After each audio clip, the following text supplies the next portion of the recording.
there is this constant struggle between the vernacular cultures and the Christian culture, between Christianity and the pagan religions, between Latin classical language and the local vernacular languages, between the folk culture and the classical culture.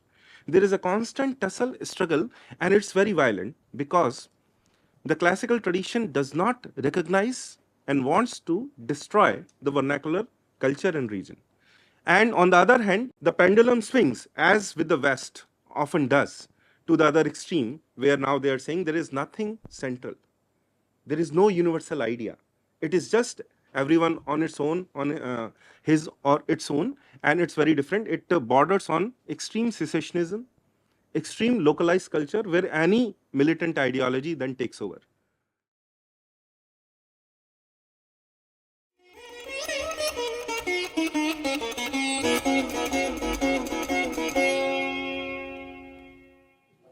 Namaste and welcome everyone. I will take the reference, the topic is Desi and Margi in Bharatiya tradition. I'll take the reference from a very popular incident which has been still unfolding for the past few months, more than a month. A movie Kantara came and it shook us to the core. It took the not just the Kannada industry but the entire movie industry, cinema industry by a storm. And there were various reasons of the success, and I have written some quite a lot of times on why it became successful. And the most palpable reason, of course, is that yes, it is very easy to see the palpable presence of the Devta just on the screen. For the first time, there is a movie which is not even trying to scientifically explain your tradition, your system to the world. It just in your face says, this is what happens. The Devta comes in the body of the devotee through Avesh, and this is what it is. But the second thing is, once you see how the movie was made, then you see a great coming together of two traditions as such, because a lot of controversy has also been there in the leftist circles, as they say, that the director has tried to appropriate the local culture, regional culture, which is not Hindu, as Hindu culture. So that controversy, they have always been saying this, that there is no Hinduism. They are just a few wily Brahmins and lakhs of different religions in India, and they just call it Hindu. It's an umbrella term and nothing else, and it's not a religion. But when you see how the movie was made, and he has been saying the Desi tradition is the Margi tradition, we come together. And what is different, what is Desi, what is Margi in it? So if you see the movie, it's very localized, very contextualized, extremely regional in every sense of the word. If you see the dresses, the words that they use, the forest that is shown, the movie is about south coastal Kannada. So not even the entire Kannada, coastal Dakshin Kannada, but the district, if you see the map of the modern district Dakshin Kannada, it's a very small district, but most of Udupi and a little of Kurg also comes in what is called as Dakshin Kannada. So the culture is there, the geography is there, and the way they speak is also there. The language is also very, very extremely local. Also the tradition, the central tradition that is shown in the movie, the Bhoot Kola ritual, is something very, very localized to that place. Because as soon as you move to Kerala, as soon as you cross the boundary, their tradition, which is similar, is Thayyam, which means in Sanskrit Daivam, it is the dance of the Devta, but it's a very different tradition in the sense the colors, the props that they use is extremely different. So this is an extremely regional movie. But why is it so that it appeals to every one of us, everyone who sees it? There comes the Margi tradition, there comes the universal element. And it is shown, I will not go deep into the movie because we have to discuss in, I guess, 15 minutes. What is the time limit here?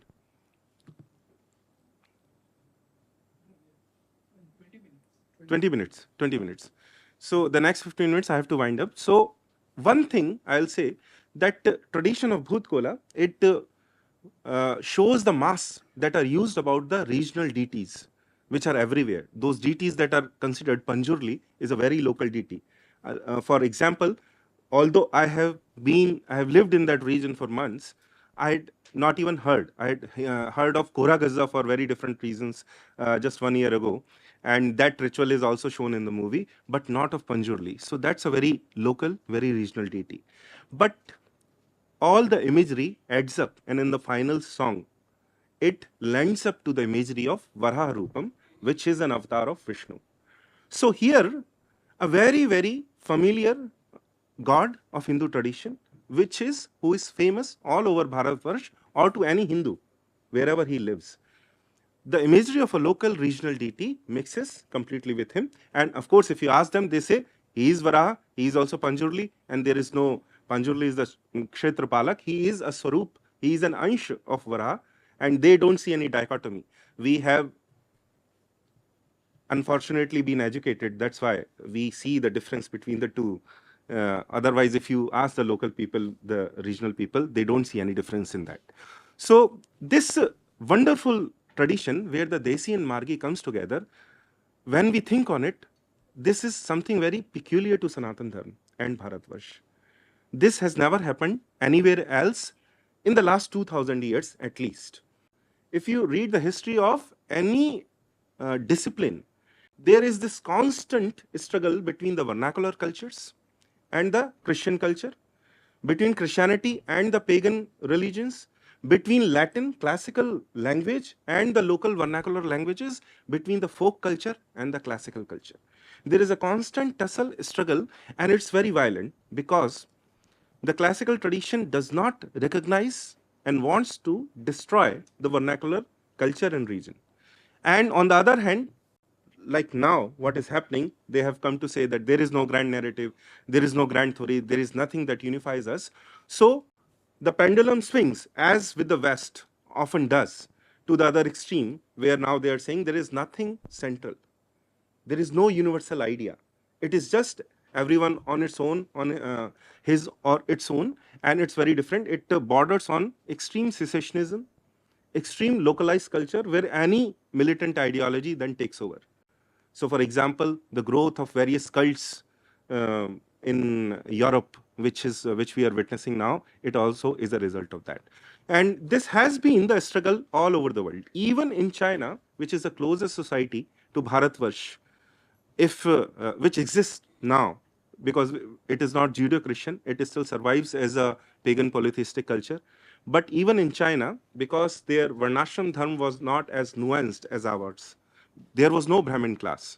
There were Kshatriyas, there were Vaishyas, there was the masses, there were the masses, and there were sannyasis, which are everywhere. But there was no Brahmin class. So that's why in China, you again and again see in Chinese history the coming of great totalitarian kings who just destroy everywhere they go, even the Chinese cities.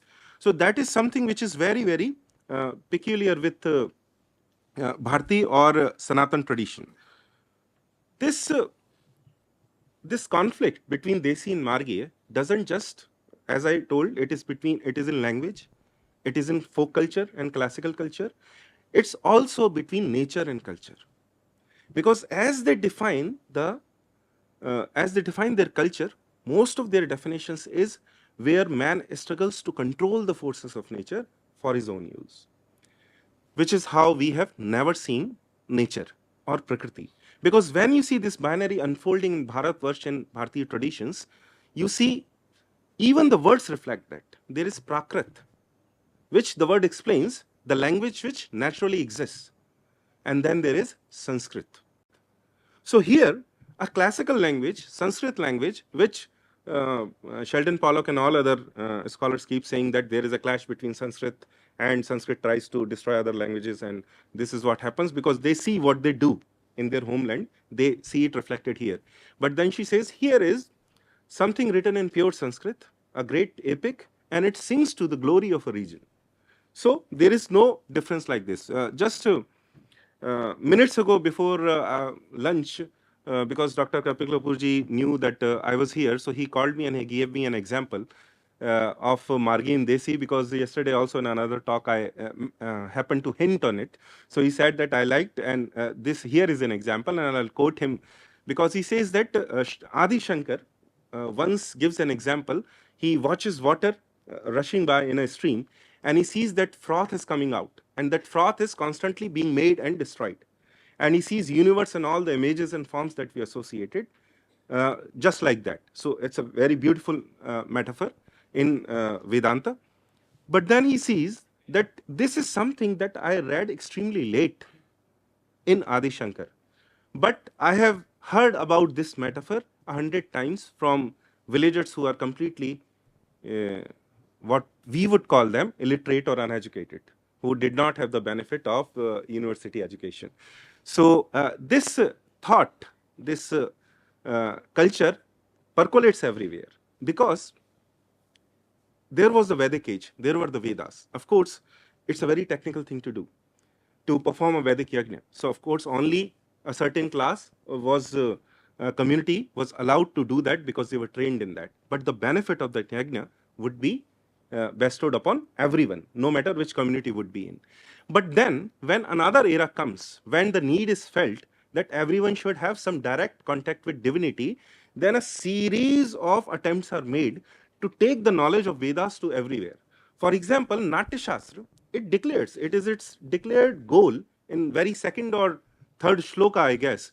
They say that the Natya Shastra is created to take the knowledge of the Vedas to people and communities which were hitherto not being able to partake the knowledge of the Vedas. So here is Natya Shastra, it is also called as Pancham Ved. Now this very idea of Pancham Ved is where the Margi and Desi come together, because it is a fluid idea. There is no one book which is called as Pancham Ved. So there is a signal that though the Vedas have everything, it is not impossible for knowledge to come outside from the Vedas. For Ayurveda is also called as Pancham Veda, Mahabharata is also called as Pancham Veda, and the very goal of Mahabharata is to, of course, take the knowledge of the Vedas to those who are hitherto not being able to directly partake it. So the monopoly is not on knowledge. There is no monopoly in knowledge. But of course, to say that everyone should be allowed to do something technical, that's a different debate. But this, because the great dharmic culture cannot be known by every single person in a certain community as big as ours until it is ensconced in stories told by roaming bards and taken to each and every corner of India, and being encoded in rituals, daily rituals that we are supposed to offer. And so the knowledge of Dharma proceeds like this. The very, as I said, Prakrit and Sanskrit, there is also other binaries like Prakriti and Sanskriti. So here the words are self-explanatory. Prakriti, which exists, and then Sanskriti, what we spiritually refine on that, and not what goes against nature. And actually, even the world over, before the advent of Judeo-Christianity and the Judeo-Christian culture, it was so in pagan polytheistic cults. Loren Eiseley, in my view, one of the greatest philosophers that ever came from the West, along with Ivan Illich, he says, he says what happened, he has a very great insight. He says that there was a natural order. And when we discovered technology, when Homo sapiens discovered technology, there is a natural order, there is a rhythm in nature, in Prakriti. When we were certainly not the topmost predator, but as soon as we discovered technology, we became the topmost predator. But there is a rule in society, in nature, that the hunter at the same time is also being the hunted. Every creature is like that, and if you are top predator, then there will be limits of starvation and any other, because Prakriti has to maintain its balance. Nature has to maintain its balance. But when we discovered technology and came out of that food chain, that balance was broken. So the natural order, in a way, collapsed. And you can see this when in history, in biological and archaeological history all over the world, wherever man first goes, first of all, there is extinction of a lot of species, both flora and fauna. After that, a second order comes in and fills in, creates a second order, and that is culture. He says that culture is a stand in nature, where you have broken natural rules, where there is nobody coming outside of the room and trying to eat you. You have to limit yourself with culture, with laws which seem arbitrary to us. When the neoliberals, when they say that these rules do not exist in nature, of course, in nature, no security also exists. Some lion just might come and eat you. but you want all the securities of an ultra uber social welfare state, but then they say that we also want to be free like nature. So this freedom doesn't exist. These laws are not arbitrary. They try to clamp in natural limits, which if we are left free, which we are now left free, because there is no culture. The current culture is to deculturize us, constantly keep doing it, so that everyone, we are free to eat whatever you want to eat, whatever you want to say, whatever you want to wear, all of these ideas that they come from.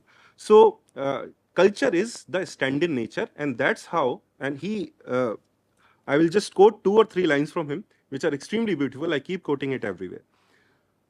This he says about culture. What has happened after the Industrial Revolution in this compendium of post-enlightenment electoral democracy based on individual as the basic unit of society? These are adult franchisee, electoral democracy, and this whole idea of individual rights based on individual as the basic unit of society. All of this constitution and the state that we are currently undergoing and experiencing, these ideas have come from enlightenment. These ideas are not universal. So he says what happens after that enlightenment industrial revolution compendium, when it unleashes, when it breaks the second order also. There was that natural order which was broken, then culture came in and put up the scaffolding so the natural laws could be then reinforced by those so-called arbitrary laws. But then industrial revolution, and after that a lot of ideas which are Judeo-Christian enlightenment, most of all enlightenment comes and it breaks that culture also, and so a havoc is unleashed.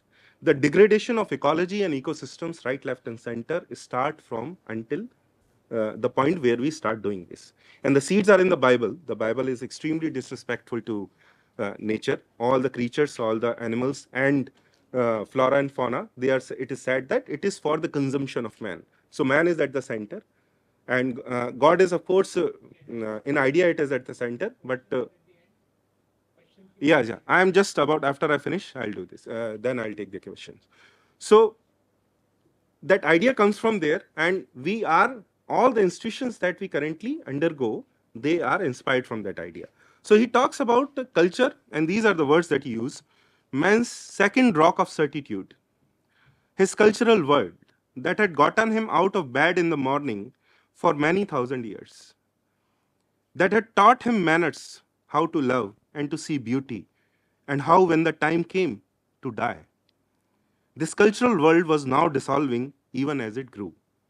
The roar of jet aircraft, the ugly ostentations of badly designed automobiles, the clatter of the supermarkets could not lend stability nor reality to the world we face. So the second order collapses. This is because the entire conflict paradigm that the Western conglomerate plays upon. There is conflict between Desi and Margi. There is conflict between the classical languages and the vernacular languages and folk culture. There is a conflict between nature and culture. But we have not played on that. Now, this is extremely deep. I will take just 1 or 2 extremely short example. Just a few days ago, there was a festival which in our place is celebrated as Ahoi Ashtami. And I don't know whether it is celebrated in many other places or not, but it's a very local festival in the sense. And the story goes like this, that once there was a house which had 7 brothers and 1 sister. The sister was visiting, and she was digging in the garden, and she hits the nest of a porcupine and kills 7 pups of the porcupine. So great crime happens, 7 pups are killed, but she is not she has not done it intentionally. The porcupine mother, when she comes, she curses the mother, the girl, that 7, just like you have killed 7 children of mine, 7 children of yours will also be killed. Now she's not, she's married, but she does not have children yet. So she asked the 7 sister-in-laws of hers that you take upon my curse, because I don't have any children and I don't want to go through this. So nobody does, but the 7th, the last sister-in-law takes upon the curse, and one after another, her 7 children die. But later on, what happens? The crime, and she is, of course, distraught. So she prays to the Divine Mother, and the Divine Mother comes and tells her that you have to make a certain pilgrimage. And now she goes on a pilgrimage, and there she sees a snake trying to eat 7 children. I forget some animal whose 7 children the snake is trying to eat. And she kills the snake, saves all those 7 pups. So, in a way, a balance is restored. 7 pups who were killed, she only when she undoes the crime that has been done, undoes the balance, the rith which was disturbed, when she restores the rith, then again, and when she comes back home, all her 7 children have come back alive. It's a story which seems very superstitious, magical, ridiculous, but that's not how we see it, because there are great symbols and truths that are reflected in that.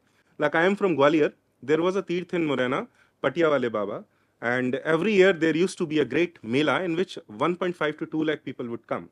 And my father, and everywhere these stories exist, my father would say that once upon a time, what happened that they ran out of ghee to fry the pudis.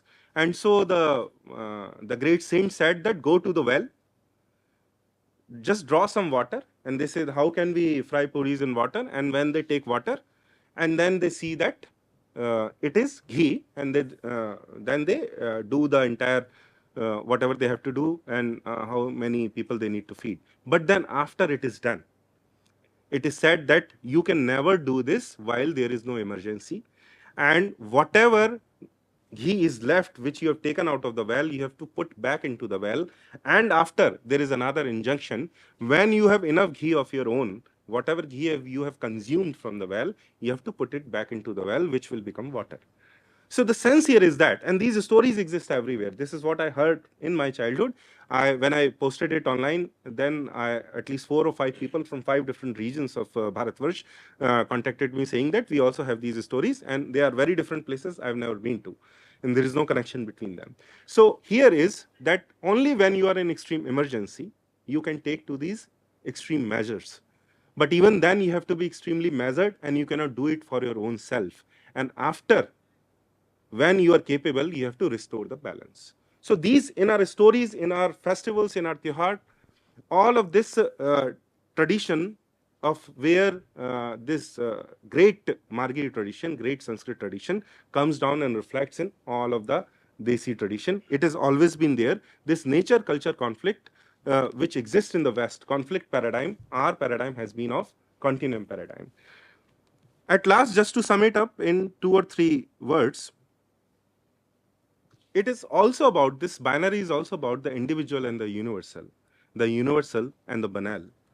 And because I am a student of Hindu temple architecture, the most critical event that happens when you have darshan in a temple is that in the Garbhagriha, under the Vigraha of the Devta, of the Pradhan Devta, the Dhruv Bear, underground there is a Kalash. The Kalash has a beach as Navagraha. And the beach, the very seed of the temple of individual consciousness of the Devta, is supposed to reside in that Kalash. But above the Shikhar, there is another Kalash directly above that Kalash and directly above the Vigraha, which also has Navagraha, which also has the seed. Why is it so? Because when darshan happens, what happens when you have darshan? When an archak invokes the deity while darshan is happening, then there is a descent of consciousness. The supreme consciousness descends from above.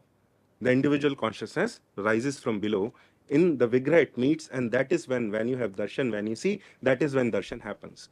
Anyone who is privy to the process of Diksha, various traditions are there, but Shaktipat Diksha is exactly, it is called Shaktipat, the descent of consciousness, because it's very high, very hard for individuals. It is possible, but very hard for individuals to raise their consciousness to higher levels. It is easier for the supreme consciousness to descend and take hold and then pull.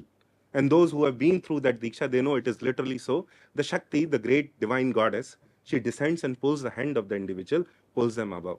So, in a way, this Desi and Margi tradition, what happens inside a Hindu temple, when the ascent and descent of consciousness that happens, the Sanatan Dharma sees whatever is local, whatever is natural, as the same divine imprint of the supreme consciousness. And that is why there is no difference. That is why there is an entire ladder from the supreme consciousness to the inanimate matter. Kashmir Shaivism, Sankhya also describes this, but Kashmir Shaivism describes it absolutely beautifully.